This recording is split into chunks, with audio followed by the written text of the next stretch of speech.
Lux immediately realized how proficient the village's guards were in defending Leaf Village. Clearly, this was not the first time that a monster outbreak happened, and all of them were veterans in this field. Even so, the sheer number of undead was still a hurdle that couldn't be overcome by experience alone. Aside from the low-tier undead, Lux also noticed some stronger undead mixed in the undead swarm that was now at the base of the village's protective walls. "Foreigners, aim for the skeletons and zombies in front," Aaron ordered. "The rest, aim for the Draugrs. Kill as many as you can. Don't let them get past the walls of the village." The Draugrs were similar to zombies, but with one clear distinction. They had blue skin and wore lightweight armor. They were stronger than the regular undead and were rank 1 monsters, which were equivalent to grade D apostles. "Draugrs, you're in for a tough time. They are undead rank 1 monsters. Health 2500 out of 2500, mana 400 out of 400, strength 50, intelligence 20, vitality 50, agility 40, dexterity 40, skills /. Lux's eyes widened as he listened to the compendium. Lux knew that he was no match against these creatures, so he just focused on aiming at the skeletons and zombies that he could kill with 2 to 3 hits using Power Shot.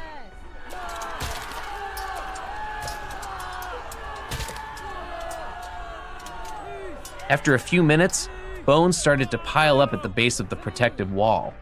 However, before Lux could even take a breather, he gasped as the undead used the piles of bones as leverage in order to climb up the village's walls, which were only 3 meters high.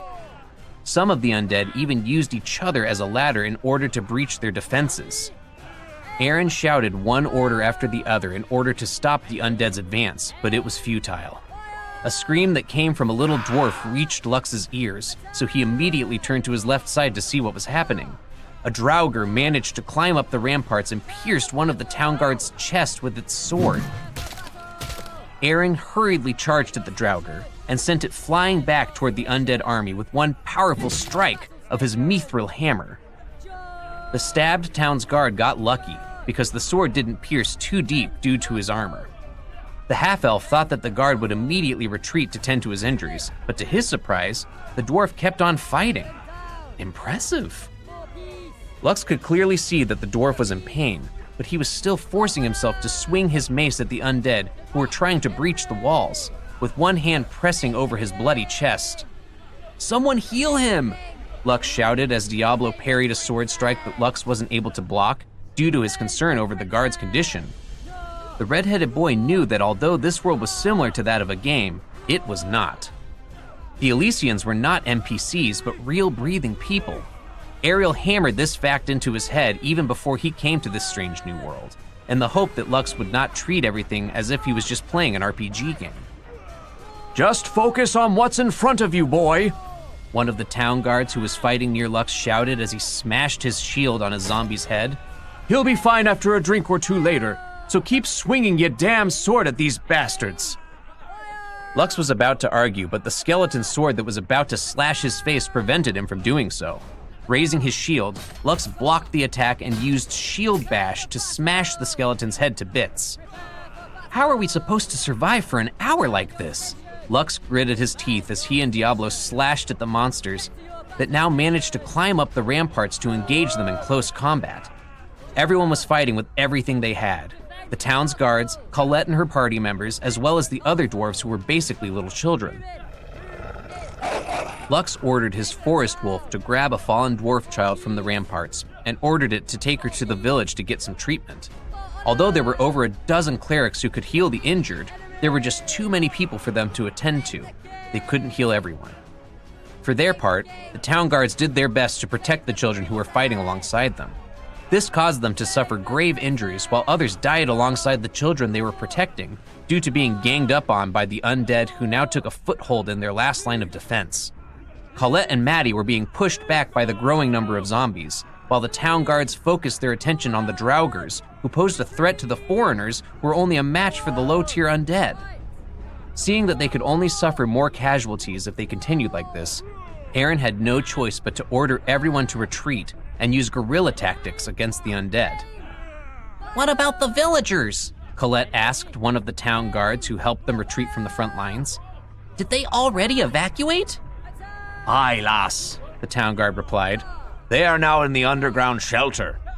Relax, they're far safer than we are out here. So focus on the battle at hand and don't let the undead bite you.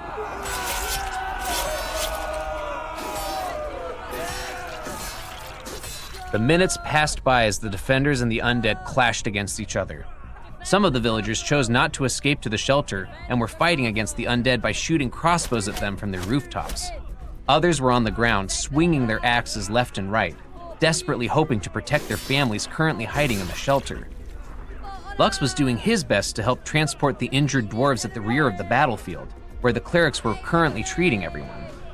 At times, only the forest wolf or Lux would carry the dwarves because he was afraid that the defenders would kill Diablo by mistake. Although Diablo was a pure white skeleton that stood out from the other undead, it didn't change the fact that he was still an undead.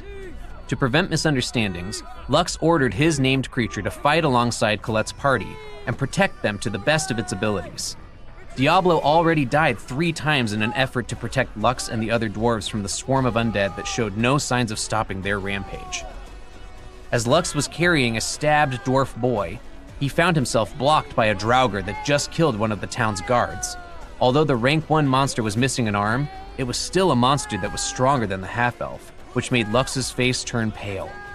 If he dropped the dwarf boy he was carrying and escaped, he would probably be able to save his life, but the boy would surely lose his in the process. Just as Lux was madly thinking of what to do next, the draugr's body exploded in a fiery blaze, leaving only a blue beast core behind. "Go, child," a familiar voice reached Lux's ears. "I'll buy you some time." Lux gazed at the old lady dwarf who was holding a wooden cane in her hand in disbelief. "Grandma Annie?" Lux asked. "Yes, it's me," Annie said as she opened a small bottle and poured half of its contents on the boy's wound, before letting him drink the rest. A few seconds later, the boy's complexion became better, and he was able to stand on his feet, albeit shakily. "Go, I'll take it from here," Annie ordered as she tapped the end of her cane on the ground. Several small orbs of fire circled her body as she faced off against the dozen skeletons that were headed in their direction. "Go to the back of the village," Lux said to the dwarf boy, who was still not recovered enough to continue fighting. "I'll stay here with Grandma." The dwarf boy nodded as he fled from their location. "Silly boy, I told you to go, didn't I?" Annie said as she noticed Lux didn't leave. She pointed her finger at the approaching skeletons. "Fire bullet barrage!" The small orbs of fire that circled Annie's body shot out at the dozen approaching skeleton warriors, destroying their heads completely. The skeleton bodies collapsed in a heap of bones, never to stand up again. "You've done well, child." Annie picked up the blue beast core that the draugr had dropped after dying and gave it to Lux. "Here, take this as a reward for trying your best to help everyone." Lux stared at the blue beast core, wanting to refuse the old lady's goodwill, but Annie wouldn't take no for an answer. "I know that you don't intend to stop, so just use that beast core to get a little stronger," Annie said softly. "As you can see, today is going to be a busy night." The old lady gave the undead swarming her village a hateful gaze. "Catch up to me after you're done," Annie ordered. "If you're lucky, we might be able to get more beast cores from the draugrs we come across along the way." As Annie walked away, Lux stared at the beast core in his hand before making a decision. Text appeared before him. It was the soul book. Do you wish to consume the rank 1 beast core? Yes or no? Lux sat, contemplating the choice before him. "Yes," Lux said to the soul book with determination regarding the beast core in front of him. He knew that Grandma Annie was right. If he wanted to help more people, he needed to become stronger first. After choosing yes, 2 more options appeared in front of Lux. Do you want to upgrade stat points or upgrade skills? This was the question that stomped Lux in the past, but now he understood what he needed to do. "Upgrade stat points," Lux ordered, and the beast core in his hand was consumed. The soul book confirmed. Upgrade stat points has been chosen. Are you sure about your decision? Yes or no? Lux said yes to confirm his decision. Immediately, the beast core turned into particles of light and was absorbed by his body. Several rows of text appeared in front of him, showing him the results of the beast core consumption. Congratulations! You obtained 5 free stat points, 10 body constitution points, and you have acquired the skill Slash. Slash requires 2 mana to use. Using Slash will do plus 20 physical damage. That's a solid upgrade. Skill evolution detected a new skill. Slash skill will be upgraded into Fury Slash once the requirements have been met. Fury Slash requires 5 mana to use. Slash at your enemy dealing plus 40 physical damage. If your target has less than half of its health remaining, Fury Slash deals an additional plus 40 damage to your attack. Use Slash 100x to upgrade to Fury Slash. Progress 0 out of 100. Lux immediately put 3 of his stat points into strength and 2 into vitality, increasing his attack power, defense, and health points. The soulbook summarized Lux's stats. Lux von Kaiser, 16 years old, half-elf, half-human, rank 0, health 35 out of 35, mana 5 out of 25, strength 13, intelligence 5, vitality 7, agility 9, dexterity 8, special abilities, skill evolution, skills, power shot, slash, immortal conqueror's legacy, rating F, progress 26 out of 100. Lux unsummoned his soulbook as soon as he finished adding his stat points. He then ran after Grandma Annie, who was now actively shooting firebullets at every undead that she encountered. The half-elf could see her breathing raggedly, but the old lady kept on hurling firebullets at the undead who were about to strike the defenders who were slowly losing ground with each passing minute. Lux was about to run past Grandma Annie to help Colette and her friends when the old lady stopped him.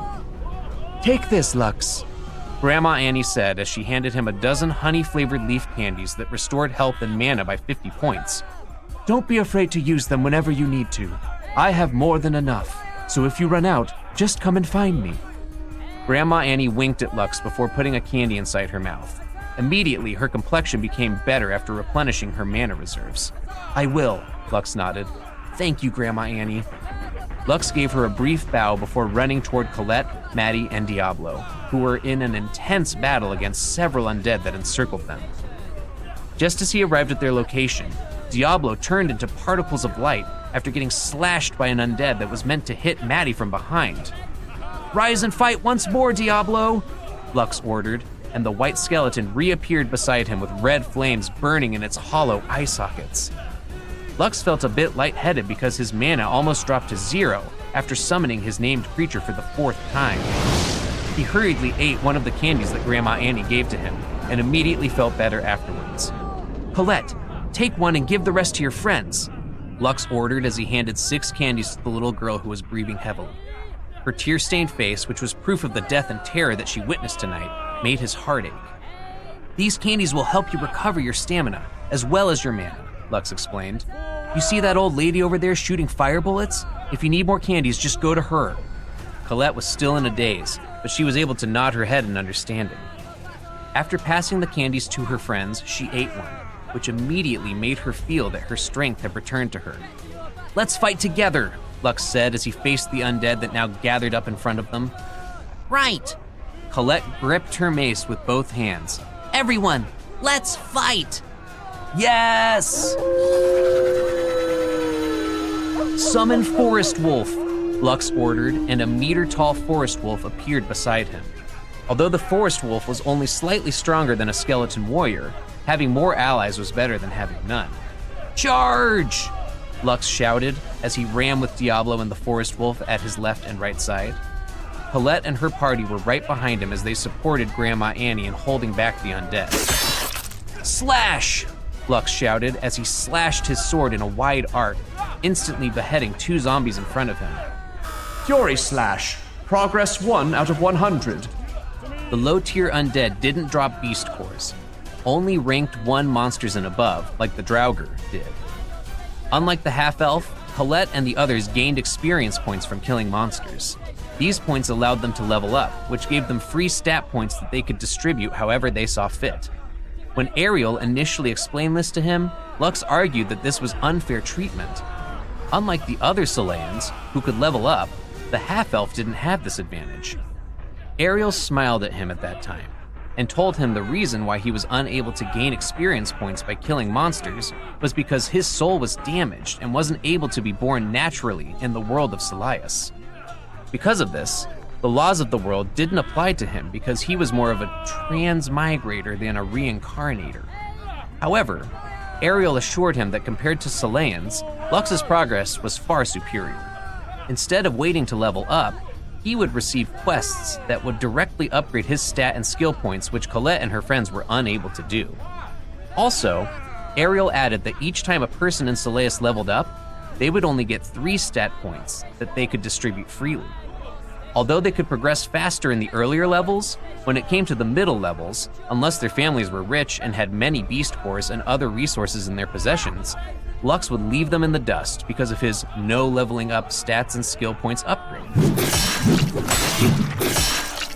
Slash!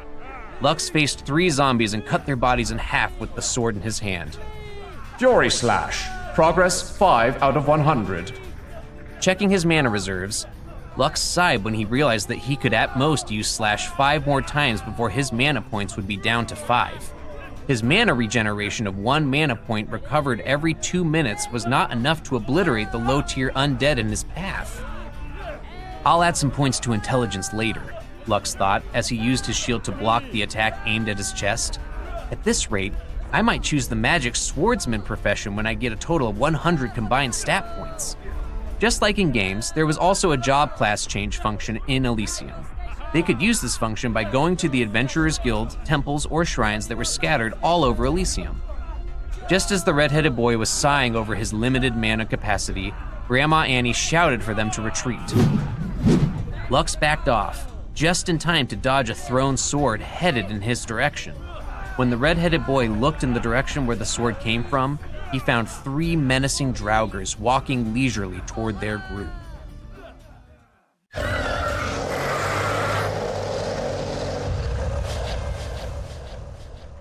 Shit!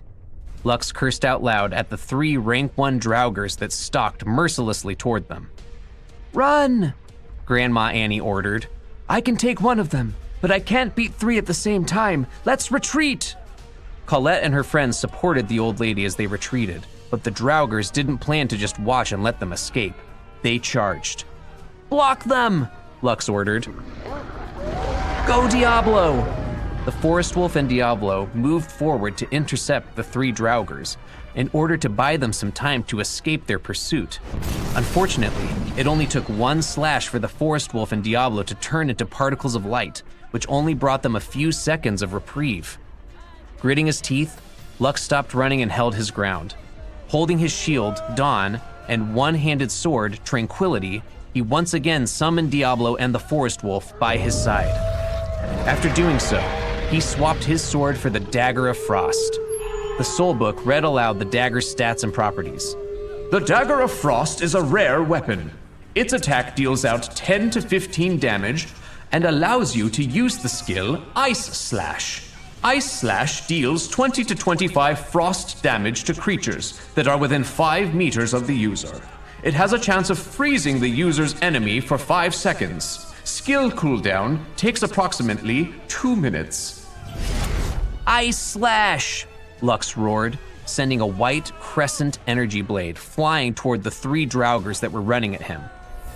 2 of the monsters were frozen in ice, while the 3rd one brushed off the attack, despite it dealing significant damage to its body. The forest wolf growled as it lunged at the draugr, biting its neck. Diablo, on the other hand, slashed at the draugr's hand that carried its weapon in an attempt to disarm it. Unfortunately, the bone sword wasn't strong enough to cut the hand off, making Diablo's attempt futile. This exchange lasted only for a few seconds before the forest wolf and Diablo once again turned into particles of light after receiving the draugr's counterattack. During this brief period, Lux forcefully chewed another candy inside his mouth, recovering his mana at a fast rate. I don't know how long I can keep this up. Every time I summon Diablo and my wolf, they fall shortly afterwards. It's not a sustainable winning strategy. No sooner had the draugr killed the 2 annoying pests than the wolf and the skeleton reappeared in front of it to continue attacking it from both sides. It was also at this moment when the other two Draugrs broke out of their frozen state, roaring in anger. Lux swore, as if things weren't tough enough already. Their eyes locked on Lux's with the intention of tearing him apart. However, before the two Draugrs could even get close to the half-elf, the third Draugr once again killed Diablo and the forest wolf. It then roared and sent a hate-filled punch toward the red-headed boy, who hurriedly raised his shield to defend himself. Not good! A loud crash reverberated in the air, followed by a pained cry as Lux was sent flying by the Draugr's attack. The boy's body landed far away from where he previously stood and rolled on the ground before stopping completely. That's going to leave a mark. Lux's body was racked in pain, especially his left arm, which was bent at an unnatural angle. Is it broken? It was so painful that the half-elf's vision blurred as tears streamed down his face while he gasped for breath. Is this what death feels like? He was sure it was true.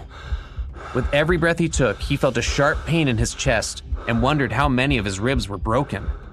Gritting his teeth, he tried to stand up, but he couldn't muster any strength in his body.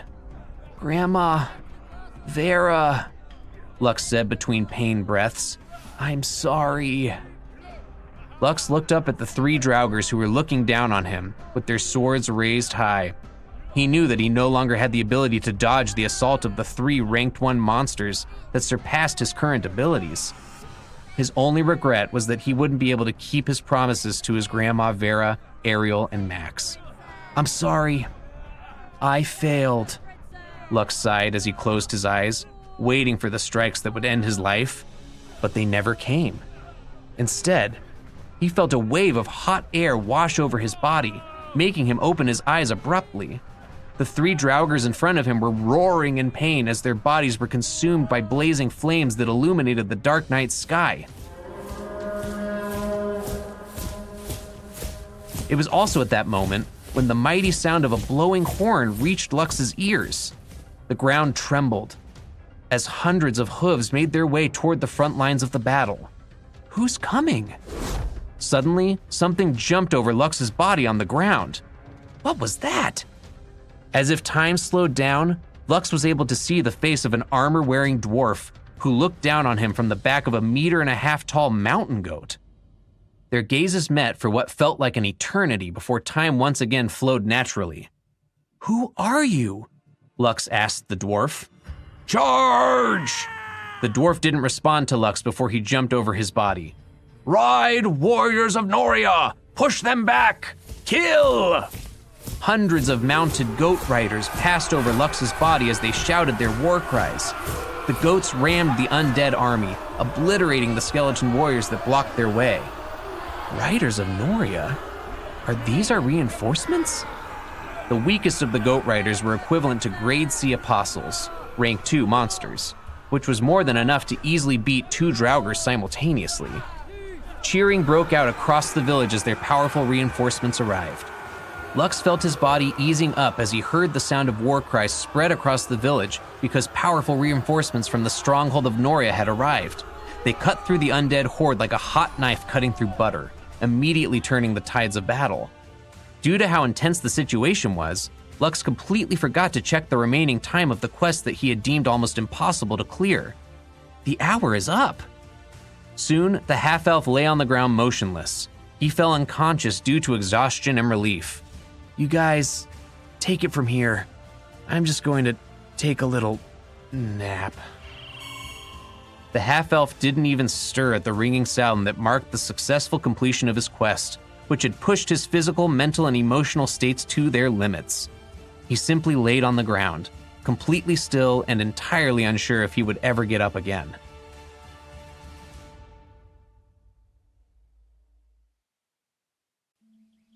Where am I? Lux opened his eyes to find himself in an unfamiliar room.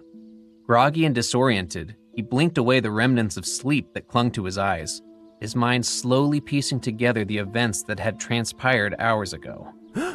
Lux gasped as he bolted upright, his hands frantically patting down his body for signs of injury. The monster outbreak! However, to his amazement, he felt no pain. Not even in his left arm, which he remembered had been broken by the Draugrs' attack. Could it all have been a dream? Frowning, Lux summoned his soulbook, determined to confirm his suspicions. If the outbreak was nothing more than a figment of his imagination, his stats would remain unchanged and the skill slash would be conspicuously absent. No, it was no dream. Lux sighed, his eyes scanning the information before him. His strength had increased significantly, and Slash, now on the cusp of evolving into Fury Slash, was a testament to the reality of his ordeal. Rising from the bed, Lux made his way to the window, taking in the sight of the sun at its zenith. I must have slept half the day away. His gaze drifted over the houses within view. Some bore the scars of battle, their walls and roofs marred by damage, while others stood intact, a testament to the defenders' strategic use of hit-and-run tactics against the undead horde. A dwarf in armor mounted atop a mountain goat caught Lux's eye as he patrolled the village, ensuring the order in the aftermath of the chaos. Lost in thought, Lux almost missed the knock at the door, the sound pulling him back to the present. "Come in," he called out, his voice still thick with sleep. The door creaked open, revealing the familiar face of Grandma Annie, a smile spreading across her weathered features as she laid eyes on the now-awake half-elf. Concern colored her tone as she approached Lux. "The clerics may have healed you hours ago, but they might have missed a spot or two. Does anything still hurt, dear? I've got some healing potions on hand, just in case."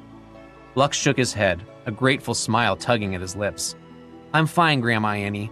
But what about Colette and the others? Are they all right?" Annie nodded, her expression growing somber. "They were treated by the clerics as well.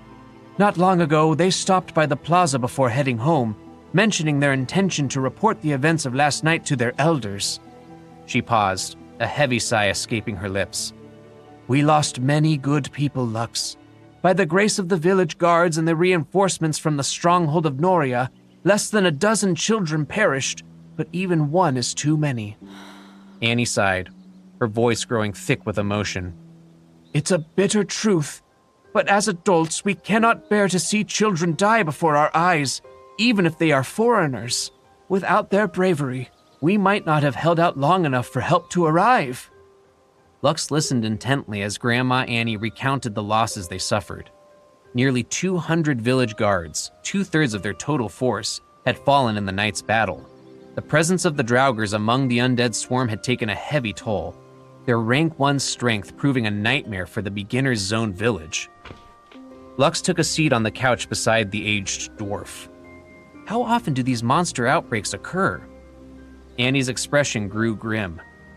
"Once or twice a year, but this one was particularly troublesome. I have no doubt the stronghold will station a dozen or more goat riders here to bolster our defenses for the time being. With their aid, we should be able to weather the next outbreak, which will likely come knocking in another 6 months or so." Lux sighed, the weight of the bi-yearly calamity bearing down on his shoulders as he listened to Grandma Annie's explanations. In the dwarven kingdom of Gwellivan, villagers were built in the protective shadow of dwarven strongholds, their guardians in times of need. The stronghold of Noria, for example, was responsible for the safety of 4 villages, Leaf Village among them. When faced with a threat beyond their means to defend against, the villagers would sound the alarm bells, a call for aid that would bring the stronghold's goat riders to their rescue. Annie took Lux's hand in her own. Her strong grip surprised the half-elf.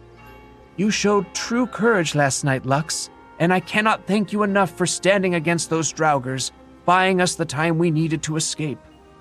Lux shook his head, a humble smile on his face. "I only did what had to be done. In the end, I was safe too." He knew better than to believe he could have survived alone. Without the timely arrival of the goat riders, his name would have been added to the list of those who fell in defense of the village. "A dead hero might bring pride to one's bloodline, but a dead hero is still dead." "Oh, before I forget, take these." Annie pressed 3 blue beast cores into Lux's palm. "They belong to the 3 bastards who tried to kill you last night." Lux accepted the cores without hesitation, knowing they would fuel his growth and strength. "Grandma, was it you who saved me last night?" Annie chuckled. "If you're asking who turned those Draugrs to ash, then yes, that was my doing. But Lux, it was you who saved me. Had you not blocked their path, the children and I might have been gravely wounded or worse." Your bravery bought me the time I needed to cast that high-level spell, and for that, I am forever grateful." Lux smiled, content to let the moment linger in comfortable silence. As if on cue, his stomach let out a ravenous growl, a reminder of the breakfast he slept through. Grandma Annie's laughter filled the room as she beckoned for Lux to follow her to the dining area, where a specially prepared lunch of rice porridge with egg awaited him. The half-elf eagerly accepted her offer, savoring every bite of the hearty meal. With his hunger sated, Lux heeded Grandma Annie's advice to rest a while longer, the village still reeling in the aftermath of the attack. Thanking her for her hospitality, he retreated to the guest room, closing the door behind him before settling onto the couch and summoning his soul book. Flipping to the quest page, Lux's eyes widened at the completion mark adorning the top of the page, his gaze drifting to the rewards he had been too exhausted to examine the night before. Lux opened up the stats page, a grin spreading across his face as he read the words, "Quest completed, survived the monster outbreak." Yeah, barely. Let's see what rewards I got out of that mess. Lux whistled low as he gazed at the page. 10 free stat points, 50 body constitution points, 100 skill points, and another 100 skill points. The soul book's voice thrummed to life. Don't forget the 20 free Elysium silver coins. Can't complain about free money. Not a bad haul, all things considered. Lux's mind raced with possibilities. I've got more than enough skill points to upgrade Diablo twice over without even touching the beast cores. The memory of his named creature's brutal demise at the hands of the Draugr was still fresh in his mind, a grim reminder of the fragility of their existence. Never again, Lux vowed, his jaw set with determination as he turned to Diablo's personal page in the soul book. I won't let another Draugr take you out with a single blow, my friend. You're about to become a force to be reckoned with. And with that, Lux set to work, his excitement mounting as he envisioned the powerful ally Diablo would become, ready to face whatever challenges lay ahead. Lux sat in the quiet ease of his room in Grandma Annie's inn, the events of the monster outbreak still fresh in his mind. He'd awoken hours ago. His body was healed and his spirit was bolstered by the free stat points earned through his harrowing survival. His thoughts drifted to Diablo. Curiosity piqued as to how his named creature fared in the aftermath of the attack. If I grew that much from the outbreak, who knows how much of a boost Diablo got from all the dying and resurrecting he did? Lux cleared his throat, disturbing the stillness of the room. All right, Soulbook, show me Diablo's stats page. The Soulbook flipped open, its pages rustling with an otherworldly energy. Certainly, Lux. Here are Diablo's current statistics and progress. Diablo, your named creature, is still at an E-class rating, with progress of 35 out of 100 skill points. All stats remain nominal, though the battle saw his attack stats grow by 20 points due to his wielding Tranquility. Lux's eyes scanned the page, taking in the information presented before him. So, I need 65 skill points to upgrade Diablo once, he muttered, a thoughtful expression on his face. All right then. Without hesitation, the half-elf allocated the necessary skill points, eager to strengthen the partner who fought so valiantly by his side during the greatest battle of his life. The Soulbook's voice rang out, businesslike and precise. Congratulations, Lux! Your named creature, Diablo, is now capable of equipping items. Please note that it can only equip items that match its current stats. Equip items? Lux blinked, his gaze drawn to the new bookmark that appeared in Diablo's profile. A sudden idea sparked in his mind, and he called forth his trusted companion. Come forth, Diablo! A magic circle appeared on the ground before him, and out from its depths emerged Lux's named monster, unchanged in appearance from its pre-upgraded state. Lux held out Tranquility, his trusty weapon. Can you equip this? Diablo unsummoned its bone sword and grasped Tranquility firmly, giving the blade a few practice swings. Lux glanced at the equipment page, a smile tugging at his lips as he saw Tranquility appear in Diablo's right-hand weapon slot. An idea blossomed in Lux's head. He quickly retrieved his shield, Dawn, and his wolf's leather armor from inside of his magic storage ring. He pushed it all into Diablo's bony hands. Here, take these as well. The skeleton donned the equipment, its appearance transforming into that of a respectable skeleton warrior, albeit one missing its pants. Lux couldn't help but chuckle at the amusing sight, and to his surprise, Diablo joined in, its jaws rattling with mirth. Curiosity laced Lux's voice. "Okay, how do you feel? Do you feel stronger now?" Diablo nodded, its affirmation clear and unwavering. Lux's smile widened as he glanced at his remaining skill points, a plan already forming in his mind. Without a second thought, he allocated another 100 skill points to Diablo, determined to enhance his partner's strength further. The soulbook spoke once more, its tone even and professional. "Well done, Lux. Diablo's rating has increased to E+, with significant improvements across all stats. Your named creature has gained the skill Slash and is now stronger than a typical mob character. On your next upgrade, Diablo will experience a qualitative boost in overall strength and performance." Lux couldn't contain his excitement, his eyes shining with pride as he took in Diablo's enhanced profile. The white skeleton now surpassed even its master in terms of raw power, a fact that filled Lux with a sense of admiration and respect. "I'm counting on you to watch my back from now on, buddy. And my front as well." Lux grinned, extending his hand for a handshake. Diablo chuckled, its bony hand grasping Lux's in a firm grip. The half-elf's eyes widened in surprise, for while Diablo had always shown signs of intelligence, this marked the first time he actively attempted to communicate. More than that, the white skeleton's thoughts were clearer and more easily understood despite the lack of formal language. "Amazing! You are amazing, Diablo!" Diablo's laughter echoed through the room. Minutes later, with Diablo unsummoned, Lux found himself staring at the 3 blue beast cores laid out before him. He hesitated, torn between using them to further upgrade Diablo or to enhance his own stat points. The monster outbreak laid bare his shortcomings in combat, from his limited mana reserves to his over-reliance on summoning allies to bolster his forces. Lux rolled one of the beast cores in his palm. Now that Diablo has tranquility, he can summon the forest wolf by himself. And with Slash, he's capable of dealing greater damage to our enemies. He may still be weaker than a Draugr, but at least he won't fall to a single blow.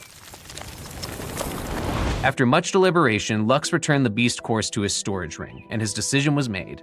He would focus on his own growth for now, ensuring that he could stand tall beside his partner in the battles to come. Rising from his seat, Lux made his way to Grandma Annie, his heart heavy with the knowledge of his impending departure. Annie looked up at him, concern etched into her face. "You're going now?" Lux nodded with a bittersweet smile on his lips. "Yes, Grandma Annie. I will return home for a while." The old dwarf's expression softened, understanding dawning in her eyes. "That's good. Let your loved ones know that you are safe. And remember, you can always return here when you want. My house is always open to you." "Thank you, Grandma Annie, for your care and hospitality. I'll be going now." "Have a safe trip." Annie smiled, her words a gentle benediction. As Lux walked the streets of Leaf Village, he could feel the sadness that permeated the air, a testament to the lives lost and the hearts broken in the wake of the monster outbreak. And yet, amidst the sorrow, he sensed a change in the people around him. No longer did they regard him with guarded expressions and wary eyes. Instead, they acknowledged his presence with brief nods and fleeting smiles, a recognition of his efforts to defend their home against the encroaching darkness. It's not much, but it's a start. For Lux, who spent his life starving for recognition, from the people of Wildguard Stronghold, from his grandmother Vera, from the very world he inhabited, this newfound acceptance filled his heart with a warmth he had never known. It was a feeling that brought tears to his eyes and a lump to his throat, a reminder of the precious nature of life and the bonds that tied them all together. And so, with a renewed sense of purpose and a heart full of love, Lux set out for home, eager to embrace his grandma once more and bask in the warmth of family, even if only for a little while.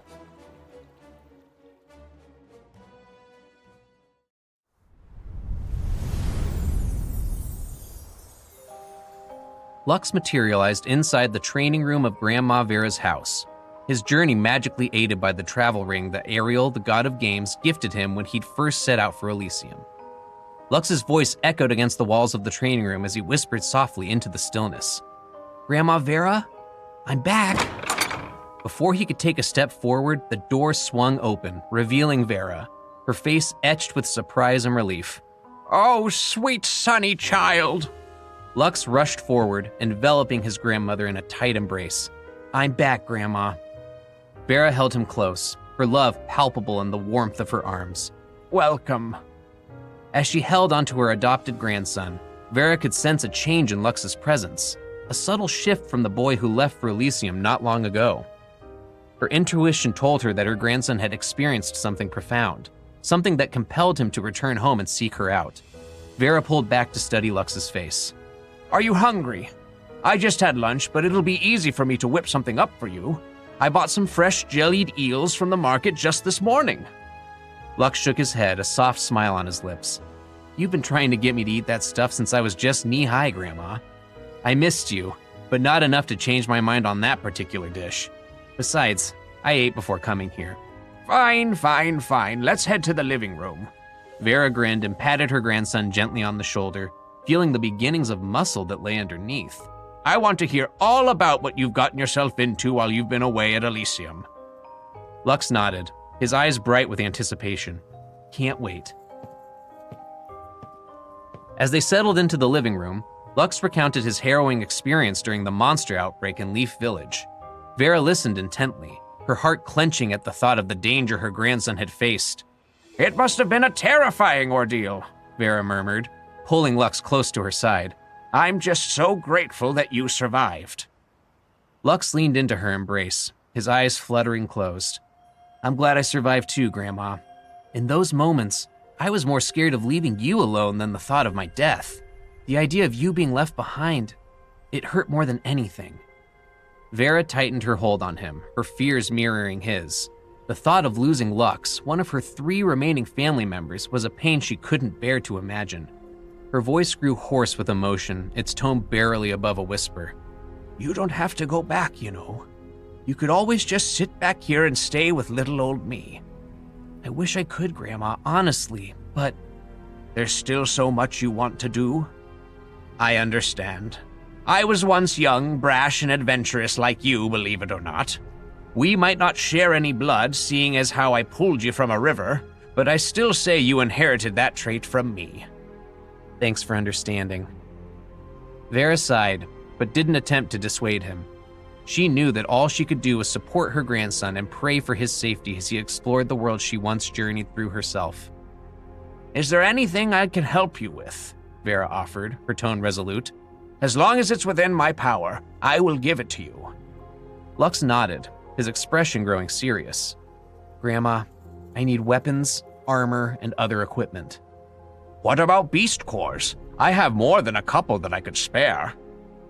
Lux hesitated, his brow furrowing. Grandma, don't the rules of Wildguard's stronghold prohibit giving beast cores to beginners?" Vera considered this, remembering the guidelines set forth by Gerald, the guardian of Wildguard's stronghold. The rules were meant to prevent adults from spoiling their children and stunting their growth as warriors. Gerald believed that this kind of practice would only prevent the children from striving to reach a higher rank. If they could jump tiers at the get-go, then they would not develop the proper mindset of warriors who had undergone the baptism of blood. However, Vera's concern for Lux's survival outweighed her desire to adhere to the letter of the law. Her tone left no room for argument. "I will give you 4 rank 1 beast cores. It's not enough to cause a fuss, and I'm sure Gerald will understand given the circumstances." Lux pondered for a moment before nodding in acceptance, his own eagerness to strengthen Diablo winning out over his reservations. "Good. Now let's talk about equipment," Vera continued, rising to her feet. "Let's head back to the training area. The living room isn't spacious enough for me to show you everything I've prepared."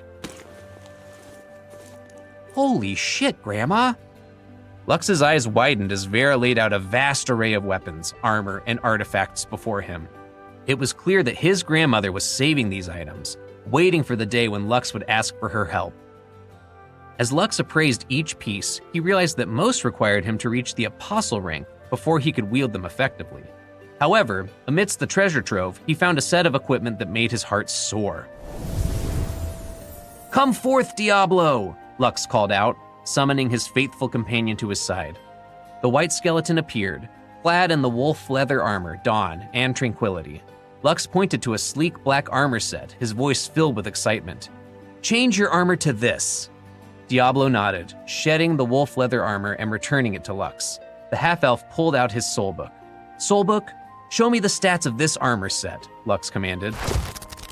The soulbook responded in its businesslike tone. Certainly, Lux. The Wandering Knight set requires 22 points in strength to equip. Each piece provides a bonus to defense, and the set offers additional bonuses when 2 or more pieces are worn. Lux's eyes sparkled as he listened to the soulbook's summary. What kind of bonuses are we talking about here? With the full set equipped, Diablo will gain increases in strength, vitality, dexterity, and agility, as well as a significant boost to health points and elemental resistance. Additionally, he will receive a 20% reduction in damage from physical attacks. Amazing! Lux exclaimed, watching as Diablo donned the black armor, the skeleton's glowing red eyes peering through the helmet's eye slits. He looks like a force to be reckoned with. Indeed, the soulbook agreed. Diablo's stats have improved considerably with the Wandering Knight set. His health and defense have seen notable increases, and the set bonuses will make him a formidable ally in battle. Lux rubbed his chin, a thoughtful expression on his face. It would be perfect if his sword and shield matched the armor's color, but this will do for now. Vera watched in amazement as Diablo stood before them, a picture of intimidating strength. She hadn't expected Lux's named monster to have grown so powerful in such a short time. The sight filled her with a sense of comfort, knowing that her grandson would have a dependable guardian by his side as he explored the vast world of Elysium. "You should meet Luxie," Colette beamed, her eyes sparkling with admiration as she thought of her new friend.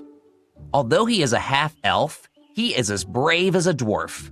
Both of you are right about the same age, and he is also very handsome. Like, really, really handsome." Aina, Colette's older sister, smiled back at the adorable dwarf, who had been chattering nonstop about the boy she met in Leaf Village.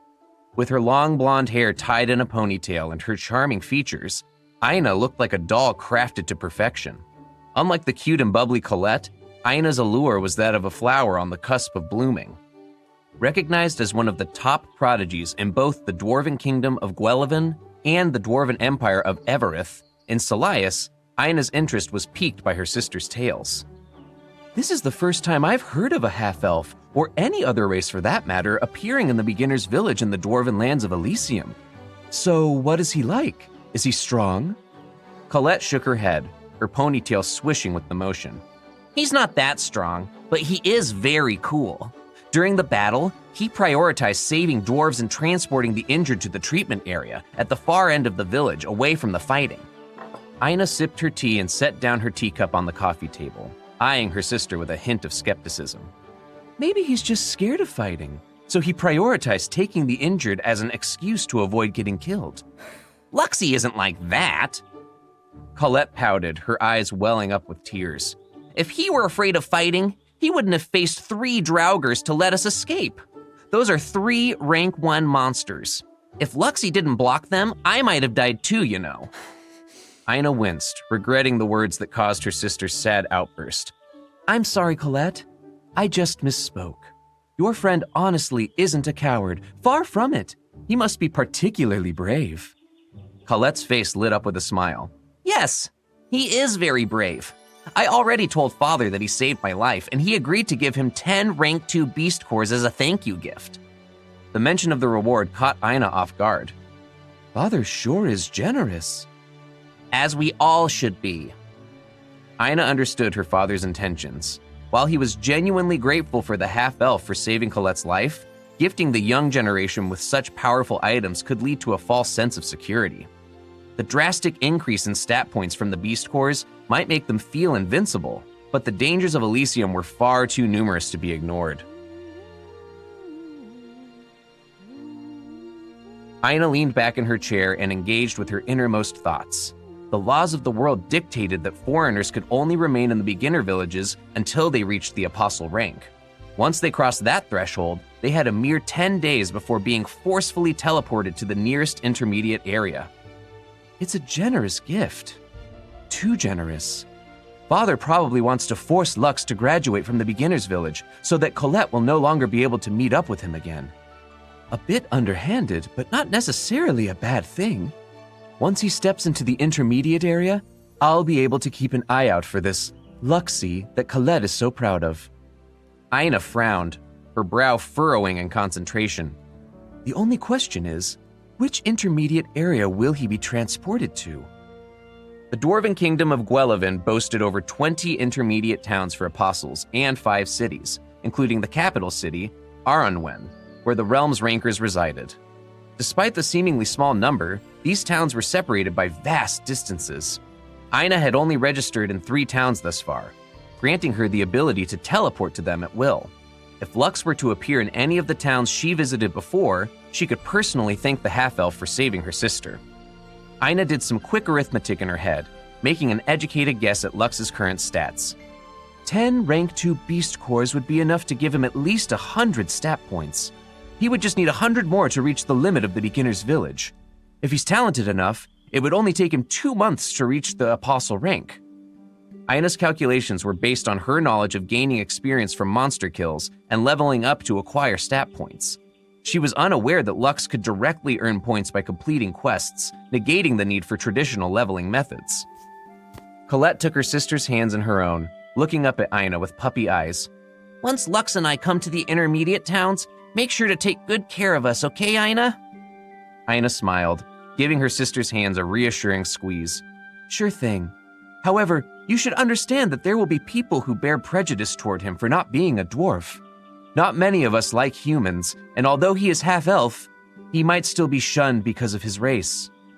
Colette nodded, understanding the deep-rooted animosity between the dwarves of the Evereth Empire and humans, a remnant of the devastating 100-Year War. Even now, the Evereth royal family harbored grudges against humans, refusing to entertain discussions of reconciliation between the two races. Aina graciously decided to switch topics. So, when will you be going back to Elysium? Colette pondered for a moment before raising 2 fingers. Mother said I should stay for 2 days because of how much she's missed me, and Papa wants to make sure I'm safe, so he's prepping new equipment for me. I spoke to Maddie, and he said his parents were doing the same. It seems like the monster outbreak made all the adults realize that Leaf Village isn't as safe as most of the other beginner villages. Aina nodded, understanding the concerns of the parents. Monster outbreaks in beginner villages were a rare and alarming event, one that no adult wanted their children to face. Aina smiled at her little sister. Father issued a decree ordering parents to educate their children about the dangers of Leaf Village. If they were to encounter a monster outbreak, all of them were ordered to flee the village or hide in the underground shelter until reinforcements from Noria arrive. Should I do that as well? Of course. Your life is very important. If a monster outbreak happens, just bring your party to the underground shelter. All of you are still children, so the people in Leaf Village won't bat an eye if you enter their shelter. Colette nodded. Understood. I just wonder if they'll also allow Luxie to take shelter with us. Aina frowned, unsure of how to answer her sister's question without giving her false hope. I don't know if they will allow him inside the shelter or not. Call it sisterly intuition, but I have a strong inkling that your Luxie will be far away from Leaf Village long before the next monster outbreak arrives. Good morning, Lux. Do you wish to consume the rank 1 beast core? Yes or no? The soulbook's question hung in the air. He was still in his grandma's house in Salias, but would soon return to Elysium. He couldn't wait to get back. Of course I want to consume them, he scolded the soulbook. After all, it was why he summoned it. The soulbook didn't let his overenthusiastic tone affect their working relationship. Certainly, Lux. Do you want to upgrade stat points or upgrade skills? Lux considered for a second, then decided to consume the 7 beast cores and upgraded his stat points, which in turn upgraded his special body constitution. After the boost in stats, he was finally able to equip the Relentless Warrior set to his battle equipment page. Once someone entered Elysium, their clothes inventory was divided into 2 categories. The first category was fashion and the other was battle. As the name suggested, the fashion inventory mostly stored normal clothes, while the battle inventory mostly displayed armor that people wore when they went to battle. Lux could easily swap between two sets depending on the situation. While other people liked to display their amazing armor for everyone to see, the half-elf didn't feel comfortable wearing it outside of battle. I'm not a show-off after all. Plus, I don't want to pull more attention on me than I already have. After allocating his points, Lux felt more confident about returning to Elysium and challenging the locations around Leaf Village. The Soulbook chirped. Great choices, Lux. Here are your current stats. You're Lux von Kaiser, a 16-year-old half-elf. Rank? None. Yet, if I may add. Health? 225 out of 225. Mana? 105 out of 105. Your strength is at 20. Your intelligence as well. Your agility is at 17 and your dexterity is at 15. Defense? 100. And regarding your special abilities, we have skill evolution with the minor skills Power Shot, Slash, and Dark Arrow. Am I forgetting something? Not that I'd recall, Lux grinned, thanking the Soulbook for a job well done. But the Soulbook wasn't done yet. All right, moving on. Your Immortal Conqueror's Legacy has an F rating and a progress of 96 out of 100. You're almost there with the level up, but remember, conquest is not all about claiming lands and expanding your domain. True conquest is conquering the hearts of people. Once you gain their loyalty, the path to Dominion will open its doors for you. I'm a charming enough guy. I'm sure I can get there, Lux grinned. The Soulbook jumped to the next page. What's that? Oh, your skill evolution detected a new skill, Dark Arrow. It's a great ability that hurls an arrow of darkness that has a small chance of blinding your target. Dark Arrow will be upgraded into Void Arrow once the requirements have been met. Void Arrow is similar, but it hurls an arrow of darkness that has an intermediate chance of blinding your target. Sounds simple enough, Lux nodded. Requirement to upgrade. Successfully blind a target 30 times. Current progress 0 out of 30. Well, that's because I only got the skill. I'm just following the text, sir, the Soulbook retorted and then disappeared. Lux laughed. He enjoyed debating with his Soulbook and was quite happy to receive the Dark Arrow skill from the beast cores that he received from his grandma. According to Vera, the beast cores came from the rank 1 monster called Nightshade Crow. This crow only hunted at night, and it was notorious for preying on the beginners who happened to step into its hunting grounds. Although the skills and the upgrades he received were good, there was still something that troubled the red-headed boy the most. Lux could feel his liver itching when he saw that his Immortal Conqueror's Legacy only needed 4 more points before it could complete its first upgrade.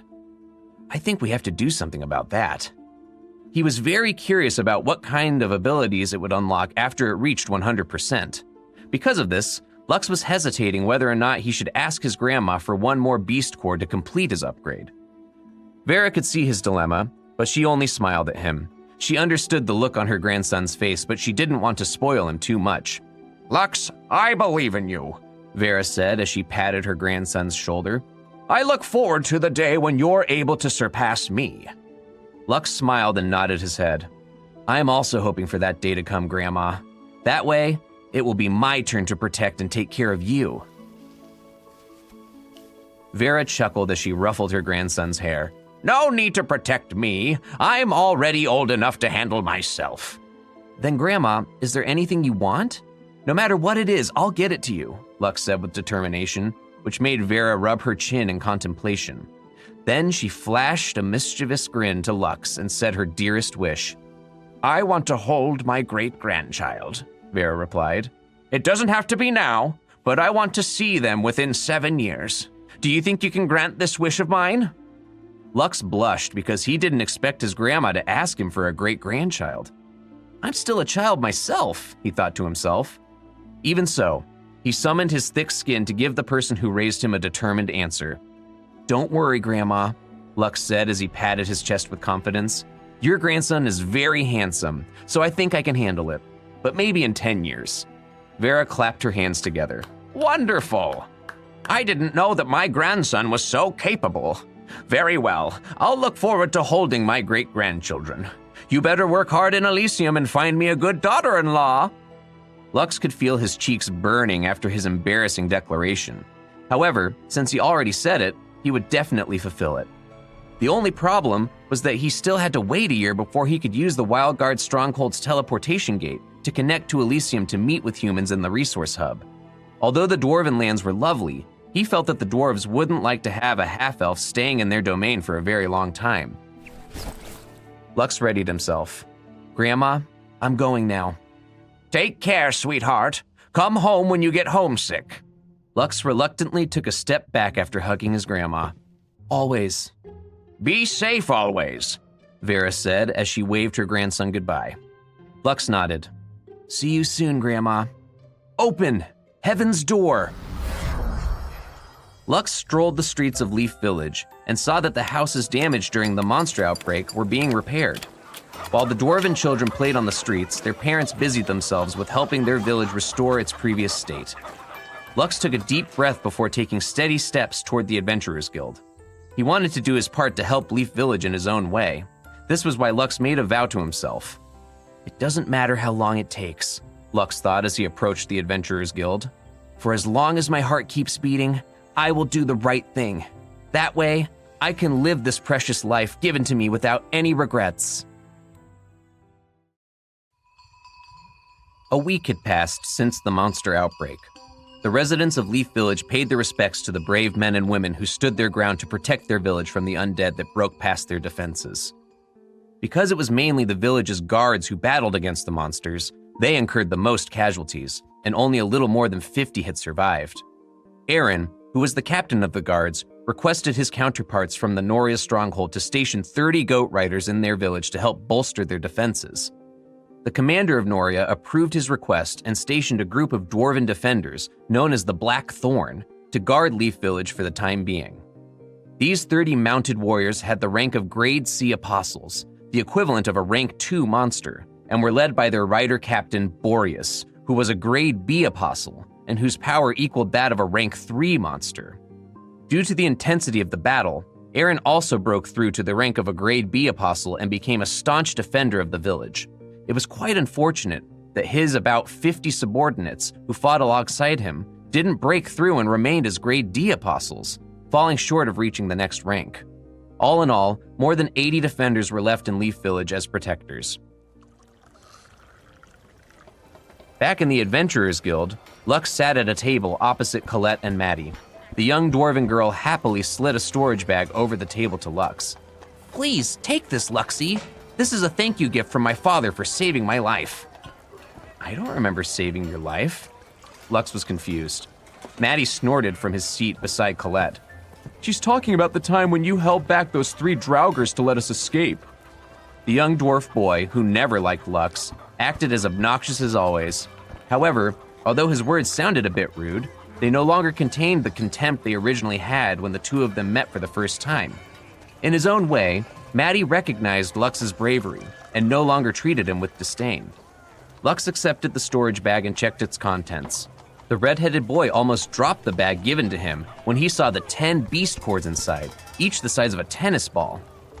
"I can't take this." Lux tried to return the storage bag to Colette's hand, but the little girl ran behind Maddie and stuck her tongue out at the half-elf who wanted to return her gift. Maddie growled, frustrated. Just take it already. He wanted to impress Colette, so he took a firm stance and prevented Lux from returning the storage bag to Colette. Are you really a man? If you don't like her gift, then give it to me. I'll use it myself. "What do you mean you'll use it yourself? That's for Lux and no one else." Colette glared at Maddie, which made the dwarf boy blush, unable to find the gesture anything but adorable. Colette placed her hands on her hips and turned her head to look up at Lux, who was struggling to keep himself from chuckling over Maddie's submissive attitude. "If you feel bad about it, you can just help us with our dungeon expedition later." Colette tried to butter Lux up so he would no longer think of returning her gift. "Having a strong person join our party will definitely help us clear the dungeon." "Dungeon expedition?" Lux frowned. "Are you talking about raiding the Bronze Crypt?" There was only one dungeon in the beginner's area, and it was the Bronze Crypt located in the south zone of Leaf Village. This was also where the undead swarm broke out from not long ago. "I'm not sure if going there is the best idea right now." Maddie once again found his courage and decided to vent his frustration on the person whom he labeled as his rival. Duh! There's only one dungeon here in the village. What? Don't tell me you've gone soft in the knees when it comes to the undead. Thinking that Lux might have developed a phobia after the monster outbreak, Colette tried to assure him that their dungeon expedition would be conducted safely. Don't worry, Luxie. We can buy teleportation crystals from the Adventurers Guild. With the crystals, we can teleport out of the dungeon anytime we want. Maddie crossed his arms over his chest. You don't have to come with us, you know. Even without you, we can beat it just fine. Shut up, Maddie. Stop being so mean to Luxie. Sorry. He's so whipped. Lux snickered internally at the dwarf boy who wouldn't dare defy Colette's wishes. In the end, he decided to agree to Colette's request. He was also curious to know about what it would be like to explore a dungeon. In these past few days, the half-elf accepted a couple of missions that focused on repairing the village. He didn't go out to hunt, so his stats didn't show any signs of progression. Now that an opportunity was at hand, he thought that it would be a good way to test how strong he and Diablo had become. When do we leave? Colette grinned as she looked at the clock hanging on the wall of the Adventurers Guild. Around 6, just before the sun sets. The bronze crypt only opens at that time. Lux nodded. All right, we can rendezvous there right before 6. Make sure to prepare everything, including the teleportation crystals. Yes, sir, Colette grinned. It's a rendezvous. The red-headed boy bid them all farewell as he went back to his inn to use the beast cores that were gifted to him. He was certain that the beast cores were none other than cores that were looted from rank 2 monsters, which made him a bit excited. After closing the door of his room, Lux immediately took one of the cores from the storage bag and then walked toward the bed. He rolled the smooth, glass-like material against his palm and examined all of its sides. Yeah, these are 2nd-rank beast cores. Now, let's see how many skill points I get by consuming one. The soul book materialized beside Lux. Hello there, Lux. Do you wish to consume the rank 2 beast core? Yes or no? Yes, Lux confirmed, selecting the upgrade stat points option. Rows of text burst to light on the soul book as Lux felt his body invigorated by a burst of energy. The soul book chimed. Obtained 10 free stat points. Obtained 10 body constitution points. Lux grinned. So, rank 2 beast cores will give me 10 free stat points. It's quite unfortunate that I haven't learned any new skills and my body constitution points remain the same. The half-elf didn't know which monsters the beast cores were taken from, so he could only sigh in regret for not being able to acquire more skills to add to his arsenal. Now it's time to upgrade my body constitution. Lux instructed his soul book to allocate points to the Immortal Conqueror's legacy. He was looking forward to seeing what new abilities he would gain once the upgrade was finished. Whatever it might be, he was sure that it would serve him on his path toward conquering the bronze crypt with his friends.